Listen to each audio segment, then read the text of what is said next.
Good morning, good afternoon, and good evening. I am Joey Francis, your life, love, and relationship coach. Thank you so much for joining me. I've been thinking a lot lately about how easily social media can distort the way we see the world. And I don't mean in the obvious way. We all know people post the best photos, the best angles, the best moments, the vacation, the dinner, the new house, the happy relationship, the perfect birthday, the business win, the body transformation, and whatever else makes their life look a little cleaner than it actually is. That's not new. What I'm talking about is deeper than that. I'm talking about the way social media can slowly train your mind to believe the world is exactly what your feed keeps showing you.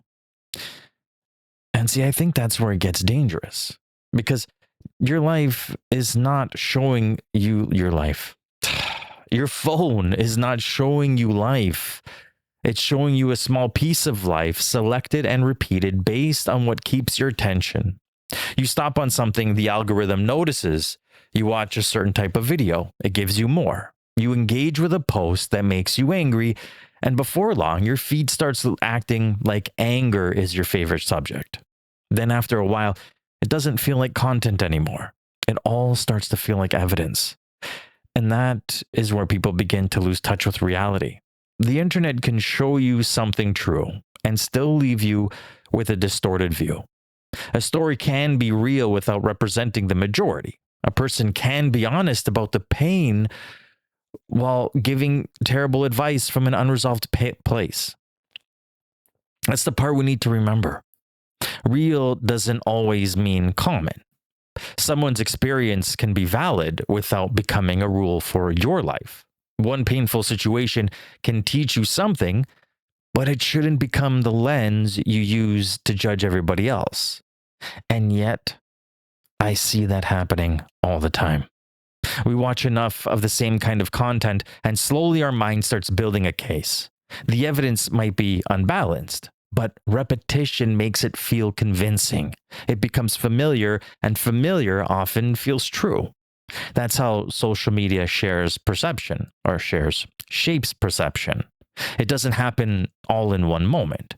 It happens quietly while you're scrolling in bed, sitting in your car, taking a break at work, or just killing time because you're bored.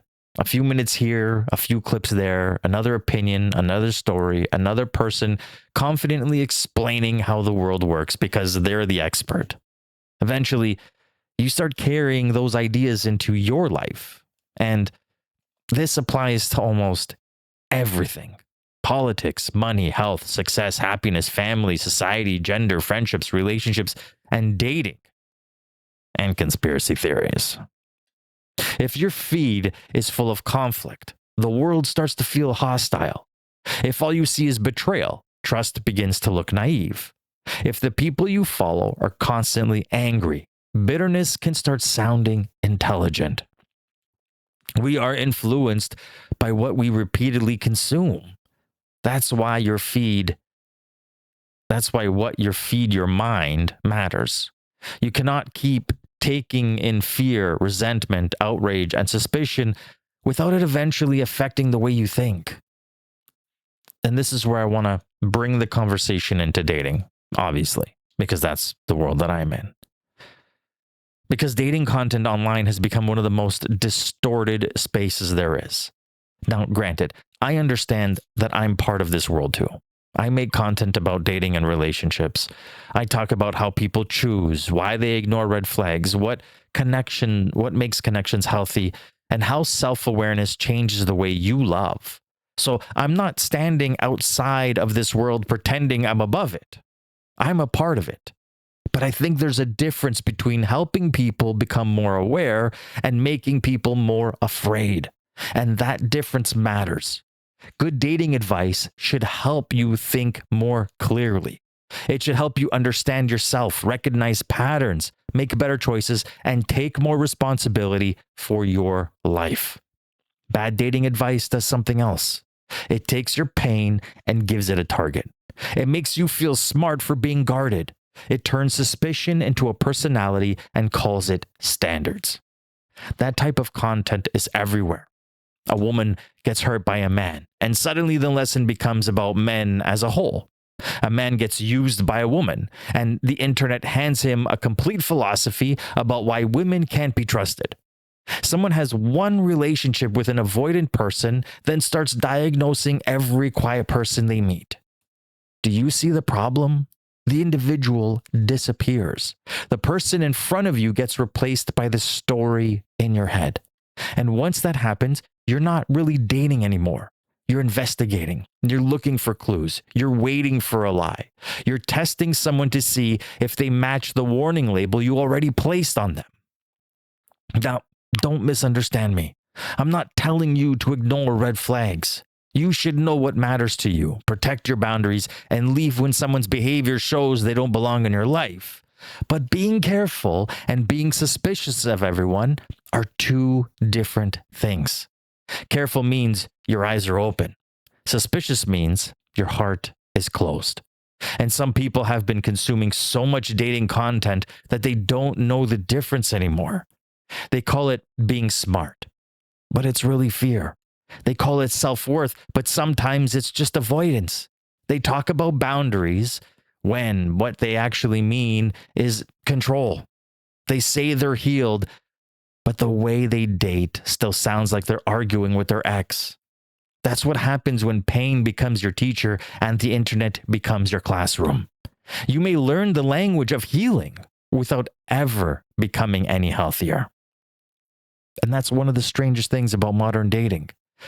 People know more relationship terms than ever, but I'm not convinced we've become better at relationships. People know about gaslighting, narcissism, attachment styles, trauma bonds, love bombing, avoidance, anxious attachment, emotional availability, boundaries, self-worth, and all kinds of other terms that get thrown around online. And that can be useful language. The problem starts when people use it before they understand what any of that means. A normal disagreement gets labeled as gaslighting. A person who needs time to think becomes avoidant. Someone who compliments you too early is immediately a love bomber. A man planning a date is performing masculinity. A woman wanting effort is being entitled. At some point, we stopped talking to each other and started diagnosing each other. That's not helping. It gives people words, but it doesn't give them wisdom, because wisdom requires context. It requires patience. It requires the ability to sit with discomfort long enough to actually understand what's happening. Social media doesn't reward any of that. The internet rewards certainty. The person who sounds the most confident gets the most attention, even if what they're saying is shallow, bitter, or completely one-sided. Nuance doesn't travel as fast as outrage. That's why the loudest dating content is often built around blame. Men blame women, women blame men. Single blame dating apps. Divorced people blame marriage. Hurt people blame love itself. And listen, sometimes there is blame to place. People do horrible things. People cheat, they lie, they use others, they manipulate, they disappear, they future fake, avoid accountability, and waste years of someone's life. But if every conversation about dating ends with blame, nobody grows. At some point, you have to ask a harder question. What part of this is mine? The question is uncomfortable because it takes away the easy villain. It doesn't mean the other person gets excused. It means you stop outsourcing your entire healing process to the idea that someone else was wrong. Maybe they were wrong. Maybe they were very wrong. But did you ignore the signs? Did you move too fast? Did you confuse chemistry with compatibility? Did you negotiate with yourself? Did you stay because hope felt better than truth? Now, those questions, they don't perform as well online because they don't give people the same emotional hit. It is so much easier to point the finger at someone else, so we relate to content that helps us pass the blame. Blame feels powerful in the moment. Accountability feels heavier. Unfortunately, it's the only thing that's going to change your life. And that is what people need more of in dating. Less gender war, more self-awareness. Less performance, more honesty. Less trying to win online arguments. More learning how to sit across from another human being and build something real. Because that's where all of this eventually has to go, in real life. Not the comment section, not the stitched video, not the influencer who talks with complete certainty about millions of people they've never met. Real life is where you have to decide who someone is by paying attention to their behavior over time. That's much harder than watching a 30-second clip and thinking you understand love. This is where I think social media has made dating colder. People are walking into conversations already guarded. They're expecting disappointment before anything has even happened. They're preparing for betrayal while pretending they're being open. And when two guarded people meet, they often spend the whole time testing each other instead of getting to know each other. Nobody relaxes. Nobody reveals anything meaningful. Nobody feels safe enough to build momentum. Then both people walk away saying, there was no spark. Maybe there wasn't. Or maybe there was no room for one because fear took up the whole table. That's something to think about. Again, this doesn't mean we should avoid red flags. I've spent too much time talking about patterns, boundaries, values, and compatibility to say something that careless. Pay attention. Ask important questions. Know what you are and are not available for. Don't make every new person pay the emotional debt of your past because, frankly, that's not fair. I felt it many, many, many times with incredible human beings, incredible women. And then I'm the one paying the cost for other people. The person in front of you deserves to be seen as an individual until their behavior proves otherwise. Not until your fear tells you otherwise. Not until a video makes you suspicious. Not until your friend projects her breakup or his breakup on your date.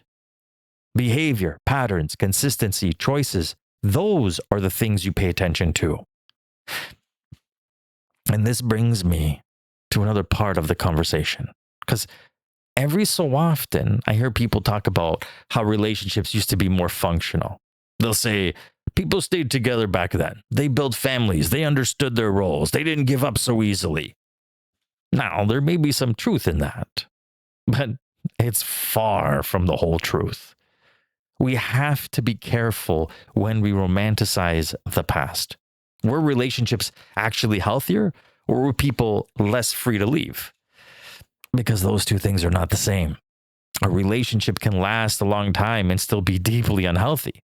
A couple can stay married for 50 years because they love each other, but they can also stay together because of money, religion, fear, shame, reputation, children, family pressure, or survival. Longevity does not prove love. Back in the day, many relationships had a clear structure. Men were expected to provide. Women were expected to run the home. Divorce carried more shame than it does today.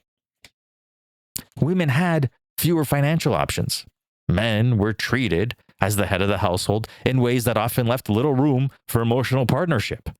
That structure may have looked stable from the outside, but structure is not the same as health. A house can stand for a long time and still be miserable to live in. So when people say relationships used to be better, I think we need to slow down. Some were beautiful, of course. There have always been couples who genuinely loved, respected, and chose each other. But many people were also not trapped in lives they did not know how to question. See, today, the world is a different place. Women are more independent. They work, earn, own, live, rebuild, and choose. A woman does not need a man in the same survival-based way many women once did. But it changes what relationships require. If a woman doesn't need a man to survive, then his value cannot only be that he provides. Granted, provision still matters, but it can't carry the entire relationship. Many women today want companionship. They want emotional safety. They want communication. They want affection, respect, shared values, and a man who knows how to be present. And I'm generalizing here. So if you don't want those things, that's fine. It's understandable. But speaking of this, that shift confuses a lot of men. And granted, I understand why. And the reason I'm talking about this is because it's been coming up lately for me and other people and seeing it. See, for generations, men were taught that their worth came from usefulness. Provide, protect, solve, fix, lead, stay strong, don't complain, handle pressure, keep the family safe. Now, see, that script made sense in the world they inherited. But the modern relationship asks for more. Maybe not more, but it asks for something different.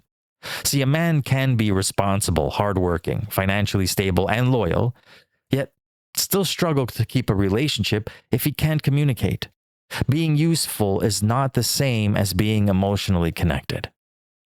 That's a hard truth for a lot of guys, and it's not an insult. It's meant as an adjustment. A lot of men were trained for a version of partnership that has changed.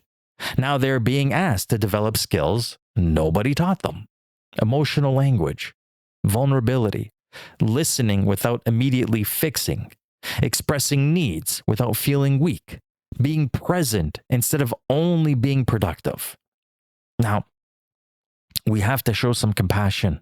That's not easy if your whole life taught you that your value comes from what you do, not how deeply you connect.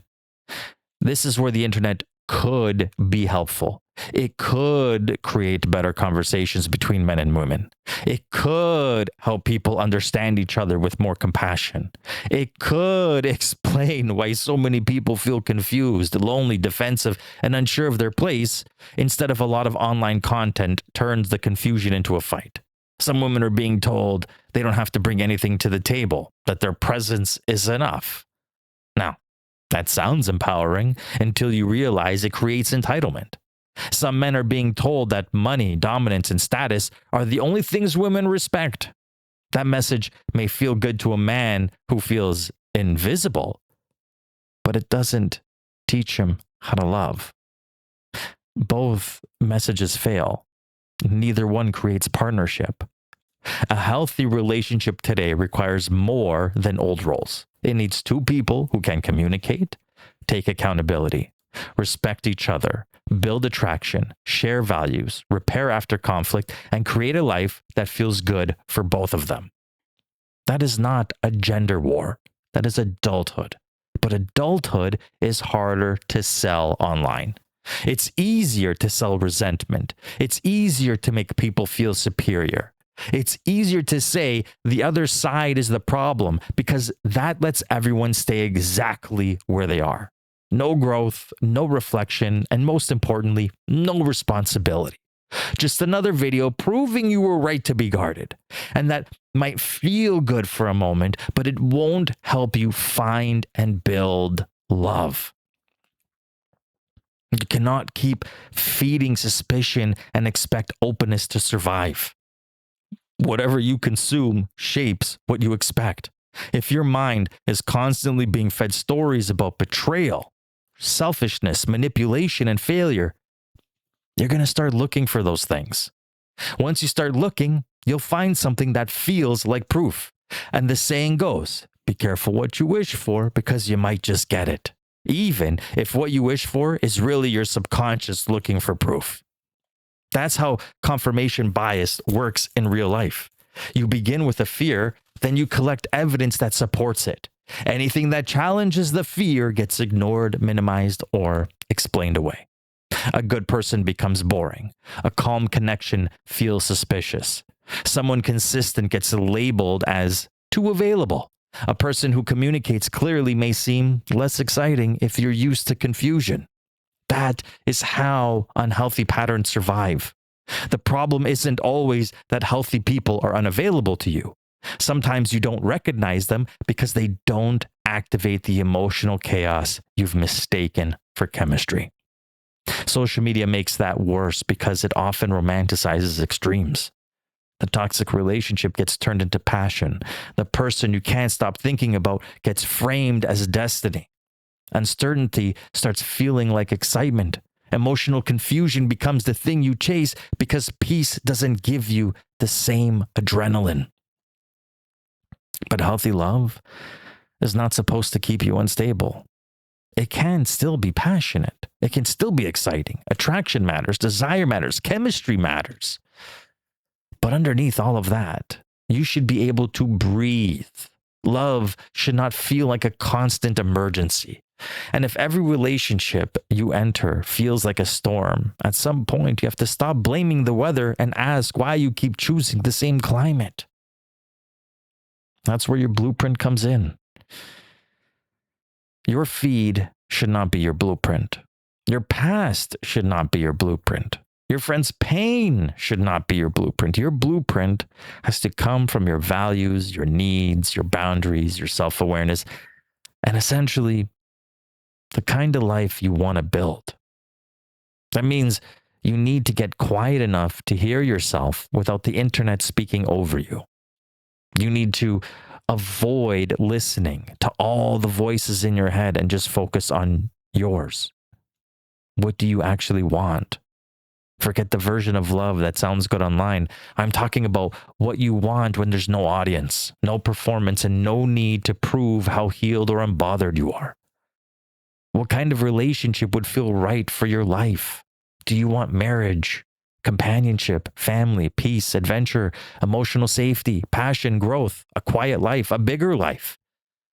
Someone who fits into the way you are building, or someone who challenges you to become better? There is no universal answer, but there should be an honest one. Yours. Once you know what you want, look at what you are consuming and ask whether is it helping you move toward that. If you want love, why are you filling your mind with content that makes you hate dating? If you want partnership, why keep listening to people who treat the opposite sex like an enemy? If you want something healthy, why take advice from people who have clearly made dysfunction their identity? At some point, confusion becomes a choice. And I know that sounds harsh, but I mean it. There's a difference between learning and consuming. Learning changes how you move. Consuming only gives you more content to react to. Some people are not learning about relationships.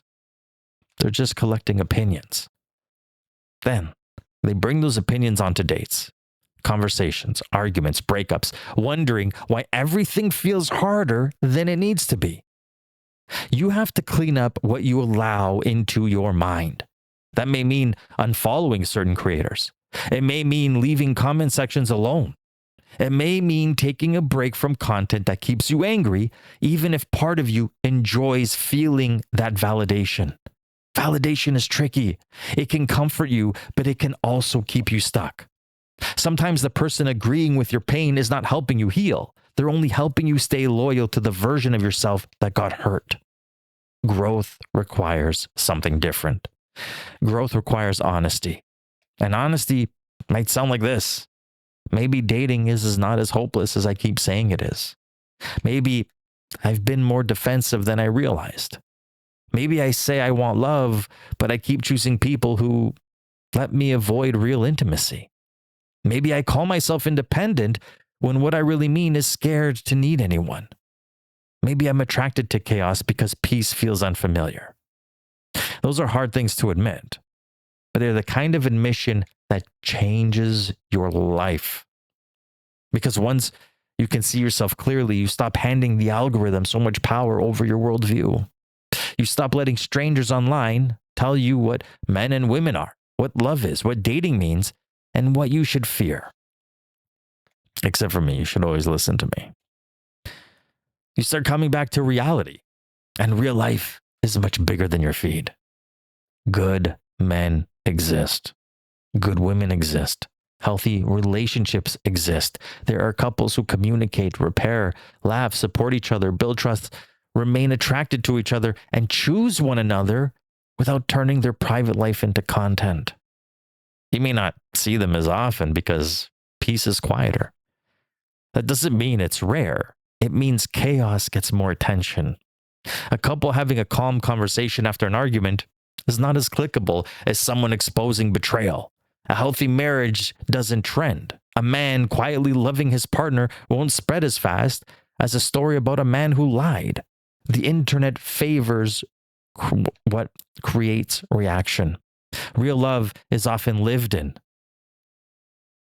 It's lived in moments too ordinary to go viral.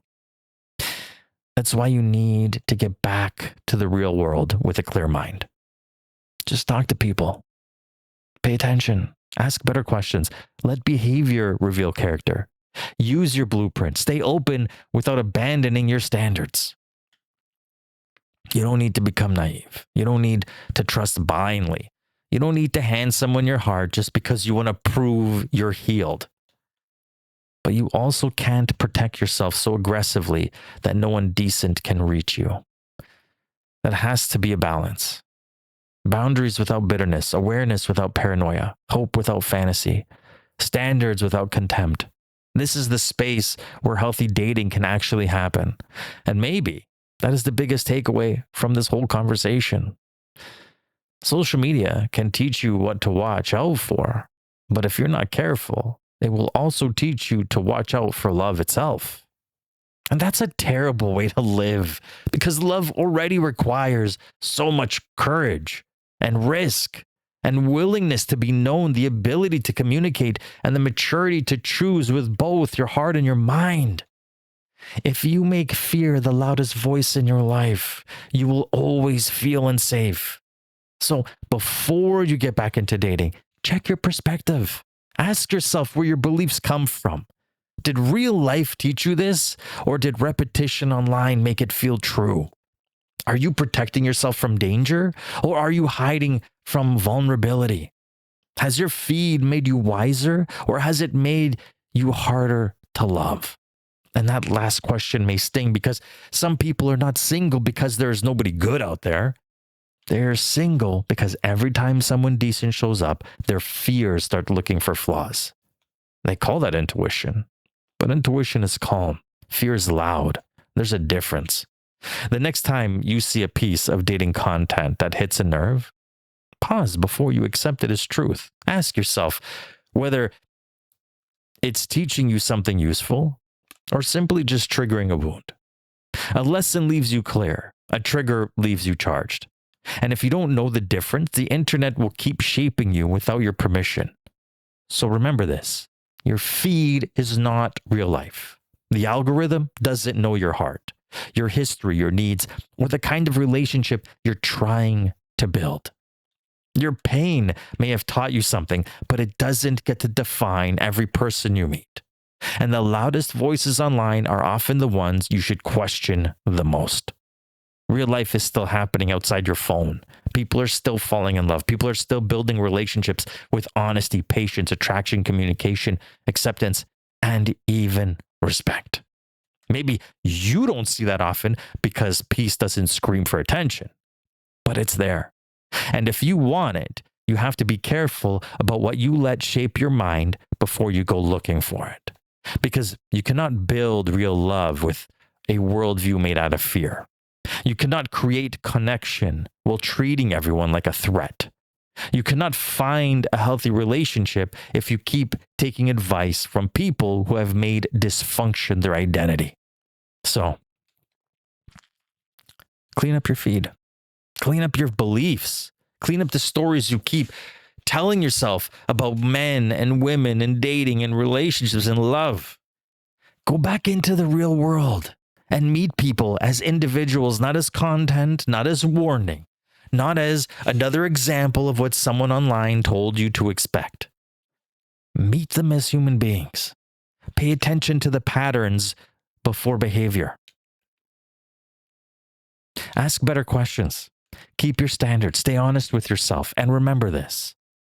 Before you choose a person, You choose a perspective. If your perspective is broken, your choices will be too. And if anything in this episode challenged you, good. That's the point. I want you aware of what you're allowing into your mind. I want you to be more self-aware. Weed out the bad voices in your head. Focus on what serves you and actually makes you better. And if you want to learn more about my work, you can visit me at joeyfrancis.com. That's joeyfrances.com. And you can buy my books there. Send me a message. Reach out if you have a story, a question, or something you want me to talk about in a future episode. Or if you literally just want to talk to me. I just want to say thank you so much for joining me. You mean a lot to me. And I know because my content is very self-focused, it tends to be more niche than it should be. Honestly, I think that more people need to hear it, and people need to be more self-aware and figure their own shit out instead of letting everything else in the world dictate how they walk. Stop letting your feed tell you what love is. Go live enough real life to find out for yourself. Till next time.